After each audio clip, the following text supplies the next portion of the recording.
कहानी की शुरुआत होती है आज से कई 100 साल पहले। उस वक्त लोगों को अगर किसी भी औरत पर शक हो जाता कि ये काला जादू करती है तो उन्हें डायन मान के कैद कर लिया जाता था और फिर उस डायन को सबके सामने फांसी दे दी जाती। एक शख्स जिसके हाथ में एक धार्मिक किताब है, उसमें लिखी बातों के हिसाब से उसने औरतों को उनकी सजा सुनाई। कुछ औरतें जो मामूली जादू टोना करती थी अपनी गलती मानकर माफी मांगने लगी, लेकिन एक डायन जो एक आंख से अंधी थी उस आदमी को श्राप देते हुए बोली, नरक में चलेगा तू। लेकिन उस आदमी पर उस डायन की इस बात का कोई असर नहीं हुआ और उसने तुरंत तीनों को फांसी देने का आदेश दिया। तीनों डायनों को पुल के ऊपर से फांसी देने के बाद पानी में डुबा दिया गया और जैसे ही काम पूरा करके सैनिक वहां से निकलने लगे तो उस पादरी ने कहा कि किताब के हिसाब से डायनों की लाशों को दोबारा ऊपर लाना होगा और फिर उनका अंतिम संस्कार करना जरूरी है ताकि वो कभी वापस ना आ पाए। लेकिन एक सिपाही ये कहकर हंस दिया कि उसे पक्का यकीन है कि तीनों डायनें मर चुकी हैं और उसके बाद कोई वापस नहीं आता। लेकिन उस पादरी को बहुत चिंता हो रही थी। ये काम पूरा करने के लिए वो आधी रात को पुल पे आकर एक एक करके डायनों को ऊपर खींचकर मंत्रों का उच्चारण करने लगा। उसने बिना डरे ये सारा काम किया, जबकि इस दौरान एक डायन का शरीर तो भयानक तरीके से हिल रहा था, लेकिन एक आखिरी डायन को ऊपर खींचने में बहुत ही ज्यादा ताकत लग रही थी। पादरी उसे ऊपर नहीं खींच पाया, उल्टा वो खुद पानी में गिर गया। इससे पहले कि यह शैतानी ताकत उसे मार दे, उसने किसी भी तरह बच के भागने की कोशिश की और पुल के ऊपर पहुंचकर किताब में उन मंत्रों को ढूंढने लगा जिनसे उस शैतानी ताकत से बचा जा सके। लेकिन उसे ज्यादा वक्त नहीं मिला, क्योंकि तभी उस डायन की शैतानी आत्मा पानी के ऊपर कूद आई और अपनी शक्तियों का इस्तेमाल करते हुए उस डायन ने किताब को जला डाला। साथ ही उसने पादरी को बिल्कुल वैसी ही मौत दी जैसी उसने उन सबको देने की कोशिश की थी। अब कहानी कुछ साल आगे बढ़ गई, जहाँ पर युद्ध की तैयारी चल रही है। हजारों सिपाहियों में से एक योद्धा बेमैन और उसका साथी फेल्सन आपस में मजाक में तू मैं कर रहे थे कि कौन ज्यादा दुश्मनों को मारेगा, और कुछ ही मिनटों में युद्ध शुरू हो गया। ये दोनों ही युद्ध कला में माहिर जबरदस्त योद्धा हैं। मिलकर अगले कुछ सालों में इन दोनों ने बहुत से युद्ध लड़े और हमेशा भगवान के विरुद्ध बोलने वालों के खिलाफ जीत हासिल की। उनका भगवान के नाम पर छेड़ा हुआ ये युद्ध ना दिन देखता था ना मौसम, और वो हमेशा अपने दुश्मनों को मौत के घाट उतारने के लिए तैयार रहते। कई साल बाद एक युद्ध में बेमन की सेना स्मिर्ना नाम के एक शहर पर हमला करने आ पहुंची, पर वो दुश्मनों को पहचान नहीं पाए और बेमन ने अपनी तलवार से एक औरत को काट डाला। जल्द ही उन्हें एहसास हुआ कि उनकी सेना ने एक निहत्थे शहर में कत्लेआम मचा दिया है। अगली सुबह चर्च से भेजे गए लीडर से बेमन ने बच्चों और महिलाओं के खिलाफ किए गए इस पाप का जवाब मांगा, जिस पर उस आदमी ने कहा कि वो वही करता है जो ईश्वर का आदेश हो। इस पर बेमन ने सवाल उठाया कि क्या सच में इस सब के पीछे ईश्वर है? बच्चों और औरतों को उनके हाथों से ईश्वर मरवाएंगे? थोड़ी बहस के बाद बेमन चुपचाप अपने दोस्त के साथ वहां से चला गया, क्योंकि वो ये जानते थे कि वैसे भी चर्च के भेजे हुए आदमी को वो हाथ नहीं लगा सकता। उसने कह दिया कि अब वो उनके लिए काम नहीं करेगा। एक महीने बाद वो दोनों रहने के ठिकाने की तलाश में एक घर में घुसे, लेकिन यहाँ कोई नहीं था। थोड़ा ढूंढने पर उन्हें एक बिस्तर पर एक पति पत्नी मरे हुए मिले, जिनका शरीर पूरी तरह छालों से भरा हुआ था। इससे पहले कि ये बीमारी उन्हें भी जकड़ ले, उन्होंने वहां से निकलकर घर को जला दिया। जल्द ही उन्हें एक शहर दिखाई दिया जिसके ऊपर कई 100 कौवे उड़ रहे थे। बेमन वहाँ थोड़ा बहुत राशन पानी ढूंढने के लिए जाना चाहता था, लेकिन फेल्सन का मन नहीं मान रहा था। उसके हिसाब से यहाँ जाना ठीक नहीं रहेगा, लेकिन जरूरत के कारण वो दोनों वहां पहुंच ही गए। ये पूरा शहर बीमारी से जूझ रहा था। लोग ईश्वर से प्रार्थना कर रहे थे कि उन्हें शैतान के श्राप से छुटकारा मिले। दोनों योद्धाओं को कुछ भी समझ नहीं आ रहा था। हालात को समझाते हुए एक सिपाही जोहान ने उन्हें बताया कि एक शैतानी बीमारी प्लेग है जो हर जगह फैली हुई है और इसका कोई इलाज नहीं। बेमन घोड़ों के लिए चारे का बंदोबस्त कर ही रहा था कि तभी उसकी कुछ मदद करते हुए एक बच्चे से उसकी तलवार गिर गई और दुकान के मालिक ने तलवार पर बना निशान देख लिया। पहचाने जाने के डर से वो और फेल्सन जल्द से जल्द वहां से निकलने लगे, लेकिन जल्द ही कुछ सिपाहियों ने उन्हें चारों तरफ से घेर लिया। शुरुआत में तो वो दोनों योद्धा जबरदस्त तरीके से लड़ रहे थे, पर फिर उन्होंने देखा कि बहुत सारे तीर अंदाज निशाना साधे उनके सर पर खड़े हैं। कोई चारा न बचने पर आखिरकार दोनों दोस्तों ने अपने हथियार डाल दिए, जिसके बाद उन्हें बंदी बना लिया गया। तभी डबल जैक नाम के एक आदमी ने, जो चर्च के लिए काम करता था, सिपाहियों को रोका और बेमैन की तलवार पर बने निशान को ध्यान से देखा। फिर वो इन लोगों को एक दूसरे कमरे में ले गया, जहाँ प्लेग से ग्रस्त चर्च के मेन प्रीस्ट ने इन्हें बताया कि ये नर्क से भेजा हुआ अंधेरे की डायन का श्राप है और यहाँ शहर में उन्होंने ऐसी ही एक डायन को कैद कर रखा है, जिसे उस पवित्र मोनेस्ट्री में ले जाना होगा जहाँ सोलोमन की किताब की आखिरी कॉपी मौजूद है। उस किताब के मंत्रों से ही इस डायन और उसके श्राप को खत्म किया जा सकता है। लेकिन बेमैन ने सवाल किया कि इस काम में आपको हमारी क्या जरूरत है, जिस पर प्रीस्ट ने बताया कि चर्च के सारे सैनिक इस प्लेग से ग्रस्त हो चुके हैं, यहाँ बहुत सी जाने गई हैं और उन दोनों की मदद के लिए फादर डेबलजैक और जोहान को उनके साथ भेजा जाएगा। लेकिन बेमैन ने कहा कि अब वो चर्च के लिए काम नहीं करता और उनकी मदद करने से साफ इनकार कर दिया। बेमैन जानता था कि उसके इस फैसले के लिए उन दोनों को जेल में डाल दिया जाएगा और वहीं उसे वो औरत भी मिली जिसे डायन कह रहे थे, लेकिन वो डायन तो बिल्कुल नहीं लग रही थी। फेल्सन ने इस बात का मजाक बनाया कि चर्च की मदद के लिए ना करने पर उस हेड प्रीस्ट की शक्ल देखने वाली थी। बाद में बेमैन की आंख उस औरत के रोने की आवाज से खुली और उसने देखा कि उस बेचारी के शरीर पर चाबुक के निशान थे। उस लड़की की वो हालत देखकर उसका दिल पिघल गया और बेमैन चर्च की मांग पूरी करने के लिए तैयार हो गया। बाद में मोनेस्ट्री तक पहुंचने का प्लान बनाते हुए जोहान ने उन्हें आगाह किया कि जंगल वाले रास्ते पर आज तक जो भी गया कभी वापस नहीं लौटा। वो सबसे छोटा रास्ता है पर है बेहद खतरनाक। बेमैन ने पूछा कि क्या आज तक उस मोनेस्ट्री तक कोई गया भी है, जिस पर डेबलजैक उन्हें हैगमार नाम के एक आदमी से मिलवाने ले गया, जिसे रास्ता अच्छे से पता है, पर वो इस वक्त धोखाधड़ी के आरोप में जेल में बंद है। बेमन ने हैगमार को आजादी और माफी देने की बात कही अगर वो उन लोगों की मोनेस्ट्री तक पहुंचने में मदद करे तो, जिसके लिए हैगमार तुरंत ही तैयार हो गया। प्रीस्ट ने डायन के खाने में नींद की गोलियां मिलाकर उसे सुला दिया और प्लान बनाया कि उसे नींद में यहाँ से लेकर जाएंगे। लेकिन उसके पास जाते ही डायन ने उस पर अचानक हमला बोल दिया, पर फिर बेमन और फेल्सन ने डायन को पकड़ के उसकी गुद्दी में तलवार दी, जिसके बाद वो आसानी से बेहोश हो गई। फिर उसे पिंजरे में डाल दिया गया और इसी के साथ मोनेस्ट्री की तरफ उनका सफर शुरू हुआ। तभी हमने देखा कि उस कमरे में मेन प्रीस्ट की मौत हो गई। सफर के दौरान जोहान ने प्रीस्ट से उस लड़की के बारे में जानने की कोशिश की कि क्या वो सच में डायन है और इस बात का क्या सबूत है, क्योंकि वो डायन लगती तो कहीं से नहीं। डेबलजैक ने बताया कि ये लड़की अकेली घूम रही थी अजीबोगरीब बातें करते हुए और उसके आने के 15 दिन बाद ही प्लेग पूरे शहर में फैल गया और बाकी सभी शहरों से भी यही खबर आ रही थी जहाँ भी इसे देखा गया।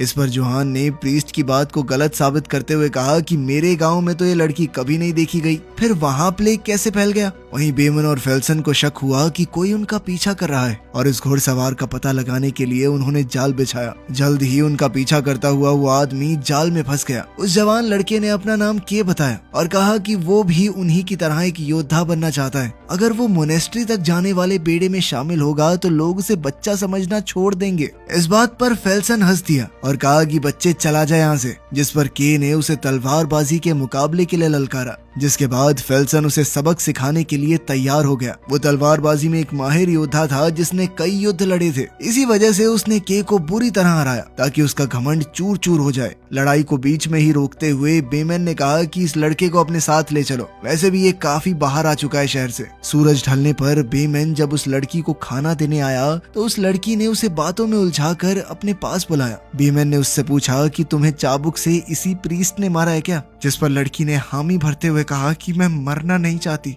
लड़की की आंखों में खौफ था। उसने बताया कि उसके गांव की एक निर्दोष लड़की को डायन बताकर पानी में फेंक दिया गया था। वो जैसे तैसे बच गई, लेकिन फिर उसे आग में फेंक कर मार दिया गया। बेमन ने उससे वादा किया कि उसे अपने आप को निर्दोष साबित करने का पूरा मौका मिलेगा और उसे वैसी कोई भयानक मौत बिल्कुल नहीं दी जाएगी। जब वो बाकियों के पास वापस लौटा तो डेबलजैक ने उसे आगाह किया कि उस डायन से दूर रहो, वो तुम्हारे दिमाग से खेल कर उसे भटकाने की कोशिश करेगी। खैर, रात भर डायन की रखवाली करना जरूरी था। पहली बारी जोहान की थी, लेकिन जल्द ही प्रीस्ट वहाँ आया और कहा कि अब इसे मैं देखता हूँ। जोहान को जाते देख वो डायन रोने लग गई और कहा कि मुझे छोड़कर मत जाओ इस प्रीस्ट के साथ अकेले। उसे रोता देख जैसे ही जोहान उसके करीब गया, डायन ने उसे गले से पकड़ लिया। प्रीस्ट जोहान को बचाने के लिए आगे बढ़ा तो डायन ने प्रीस्ट का क्रॉस उसी के हाथ में गाड़ दिया। जब बाकी सब शोर सुनकर वहाँ पहुंचे तो डायन पहले ही वहाँ से भाग चुकी थी।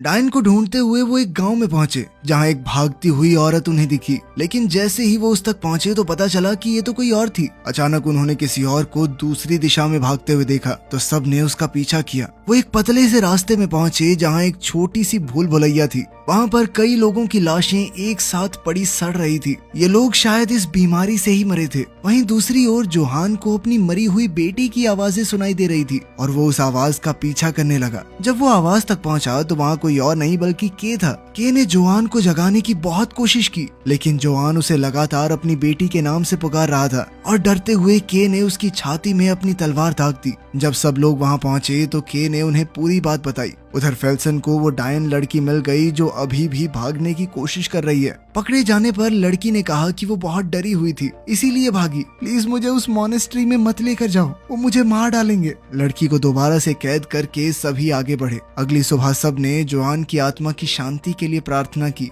जिसके बाद डेविल जैक ने बेमन को बताया कि डायन के कारण ही उन्होंने अपने साथी को खोया है और वो सभी सोच समझ कर बातें करें, क्योंकि डायन सब कुछ सुन सकती है और वो सबकी कमजोरियों को उनके खिलाफ इस्तेमाल भी करेगी। बेमन ने प्रीस्ट की बात पर ज्यादा ध्यान नहीं दिया। ये देखकर वो डायन प्रीस्ट की तरफ हल्की सी मुस्कुराई और सफर आगे बढ़ने लगा। अगले दिन वो लोग एक पुराने पुल पर पहुंचे जो काफी खस्ता हालत में था और उसे पार करते हुए वो पूरा भी टूट सकता है। बेमन ने हिम्मत दिखाते हुए उस पुल को पार किया और पहले सभी योद्धाओं को घोड़े के साथ पुल को पार करने को कहा। फिर आखिर में वो डायन वाली गाड़ी को पार करवाएंगे। डायन की गाड़ी को पुल पार करवाते हुए के खाई में गिरने ही वाला था कि तभी डायन ने उसकी कलाई को पकड़कर बड़ी ही आसानी से उसे ऊपर खींच लिया। लेकिन इतनी ताकत किसी आम लड़की में तो नहीं हो सकती। गाड़ी पार होते ही पुल टूटकर नीचे गिर गया। कोई और रास्ता नजर न आने पर अब वो जंगल में ही पहुंच गए। धुंध बहुत ज्यादा थी जिस वजह से उन्हें कुछ भी दिखाई नहीं दे रहा था। तो बेमन ने कहा कि धुंध साफ होने तक वो यहीं रुकेंगे।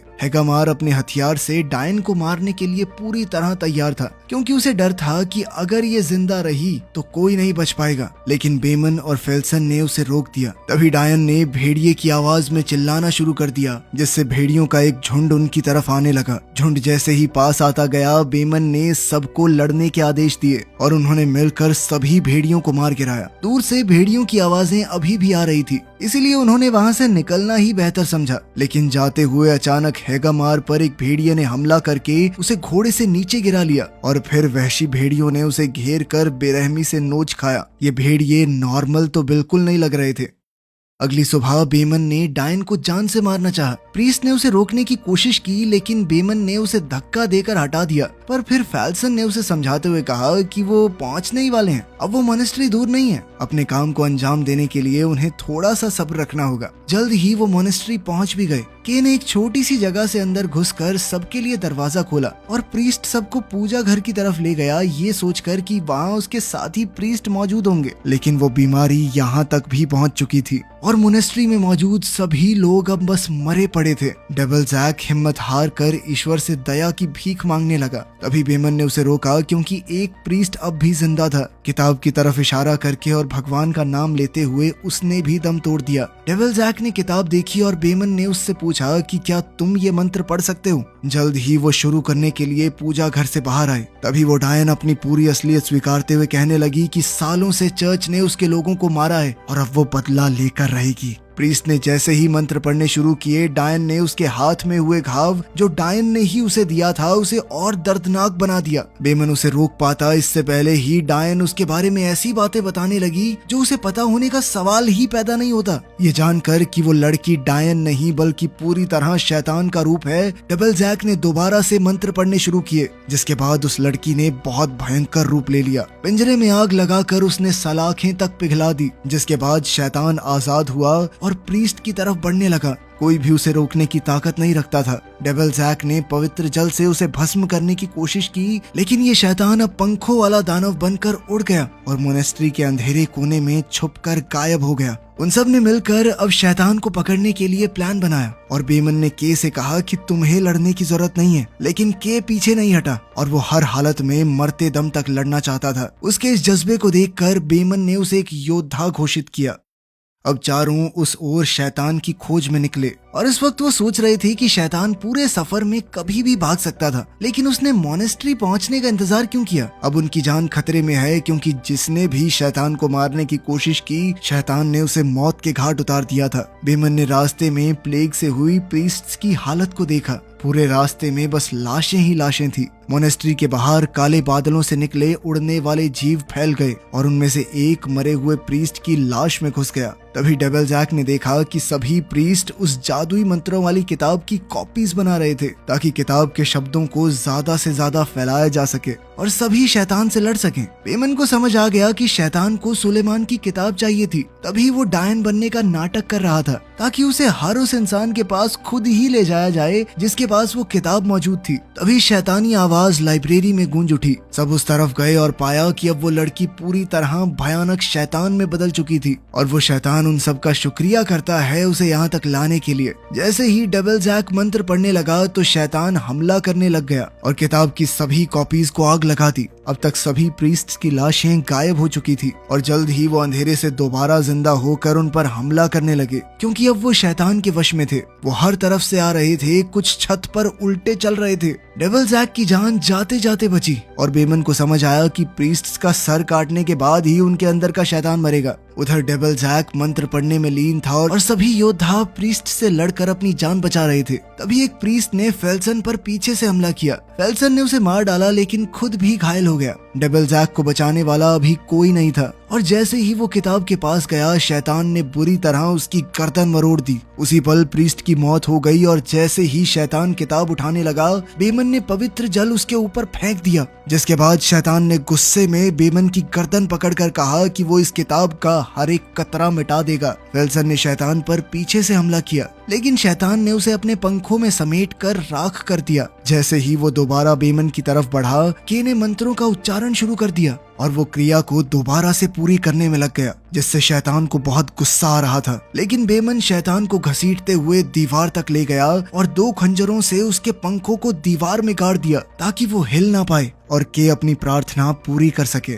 शैतान का शरीर धीरे धीरे तड़प कर लपटों में जलने लगा और उस लड़की का शरीर शैतान से आजाद हुआ जिस पर डायन होने का आरोप था। शैतान के जाने के बाद अब के बेमन के पास पहुंचा तो देखा कि उसके घाव बहुत गहरे थे और वो बच नहीं पाएगा। बेमन ने के से कहा कि किसी भी हाल में इस लड़की को बचाए रखना, इसकी कोई गलती नहीं थी। आखिर में के और उस लड़की ने सभी योद्धाओं का शुक्रिया अदा करते हुए उन्हें अलविदा कहा और वो अपने अपने घोड़े पर सवार होकर घर की ओर निकल पड़े। वीडियो पसंद आई तो लाइक कर देना, चैनल को सब्सक्राइब कर लेना। मिलते हैं अगली वीडियो में।